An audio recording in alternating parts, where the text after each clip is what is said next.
Karine Schrenzel, vous dirigez les Trois Suisses, une marque emblématique. Le reboot d'entreprise, ça vous parle, c'est oui. Un concept qui vous parle. Est-ce que vous pouvez nous parler en quelques mots du reboot des Trois Suisses ? Oui, en quelques mots, justement, le reboot, pour nous, c'était la clé en arrivant. On s'est dit, super, il faut garder ce qui est historique, ce qui est fabuleux de cette marque patrimoniale, vous le disiez, une marque vraiment iconique, mais bien sûr, il faut changer plein de choses.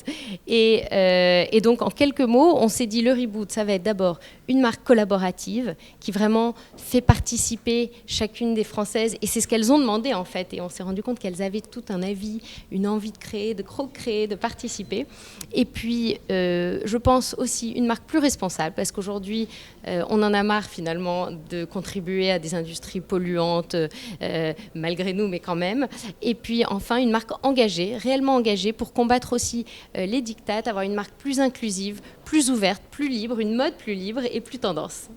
Alors justement, sur cette notion de co-création, oui. Comment vous avez procédé ? Est-ce qu'il y a une bonne méthode pour co-créer avec ces publics ? Je pense que c'est très variable et ça dépend de comment on se lance. Finalement, ce qui a été fabuleux pour nous, et ça a été vraiment une aventure, c'est que la première chose que j'ai faite, moi, c'est de rencontrer des clientes. Donc, je me suis baladée en France et j'ai fait des petits groupes où j'ai rencontré plein de clientes, mais aussi des gens qui ne commandaient plus, justement, pour essayer de comprendre pourquoi elles ne commandaient plus. Et donc, ça a été une première chose qui vraiment m'a marquée parce que de pouvoir échanger voilà, comme on se parle maintenant, c'est fabuleux. Et puis après, on s'est dit, OK, si on veut forcément le faire à plus grande échelle, on ne peut pas rencontrer tout le monde. Et donc, on a aussi interrogé via notre CRM ou via les réseaux sociaux. Et donc, moi, je pense que chaque marque doit trouver sa façon de le faire, mais c'est vrai que de pouvoir faire participer, c'est extraordinaire et c'est vrai que c'est une vraie demande en plus parce qu'au début on l'a fait en se disant on va le faire une fois au moment du rachat, puis finalement ça a été tout le temps pendant 10 mois. Alors justement, vous êtes interrogé sur les permanences de cette marque. Comment vous les définiriez ? Qu'est-ce qui fait vraiment l'ADN des Trois Suisses ? Et quel est le rôle de la marque finalement dans votre travail ? Clairement, on a la chance d'avoir repris justement une marque patrimoniale comme celle-ci.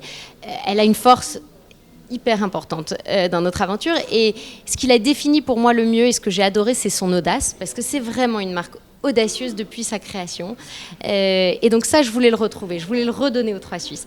C'est son audace, sa modernité et puis après c'est quand même, moi je dirais, son catalogue qui la personnalise en tout cas puisque le catalogue Trois Suisses, on l'avait tous dans notre salon.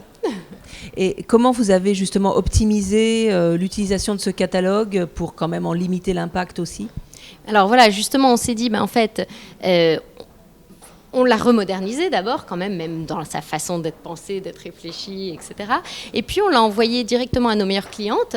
Le reste, c'est sur demande, en fait, uniquement, pour, là aussi, ne pas gaspiller et envoyer du papier inutile dans toutes les boîtes aux lettres. Si vous aviez un conseil à donner à des entreprises soit des repreneurs comme vous, soit des entreprises qui veulent relancer une marque, quels seraient vos conseils ? Suivre son instinct, première chose, vraiment être très persévérant parce que quand on arrive et qu'on dit moi je voudrais faire une mode responsable, je voudrais partir sur autre chose, on me dit mais attends, on regarde la liste de tous nos fournisseurs, c'est impossible, tu peux pas le faire, etc. C'est pas grave, il faut continuer, croire et être vraiment persévérant parce que finalement on y arrive et puis allez-y, osez. Quelles sont vos ambitions en matière de réduction de l'impact de l'industrie de la mode et quels sont les objectifs que vous vous êtes fixés ? Écoutez, on est qu'au début. Moi, je voudrais vraiment continuer dans ce qu'on a commencé à faire, à savoir aujourd'hui, près de la moitié est en matière naturelle. Donc déjà, voilà, c'est quelque chose de... C'est un gros progrès, mais je voudrais que la prochaine collection soit à 70%. Et voilà, et je veux continuer dans tout ce qu'on a fait de la même façon. Et c'est un peu différent, mais de la même façon... ça fait à peine un an en fait et beaucoup de choses ont été initiées, entreprises, mais il y a encore un long chemin à faire, que ce soit sur le positive impact, mais même sur le service client où on sait qu'on a fait de gros progrès et on a aussi changé, c'est-à-dire qu'aujourd'hui vous pouvez choisir un interlocuteur. Si vous êtes très pressé, vous pouvez parler au premier interlocuteur disponible, mais vous pouvez aussi dire moi j'ai parlé à Marie la semaine dernière, je voudrais reparler à Marie. Donc tout ça on a commencé à mettre en place, on a changé, on s'est amélioré, mais on a encore un chemin à faire. Merci beaucoup. Merci à vous.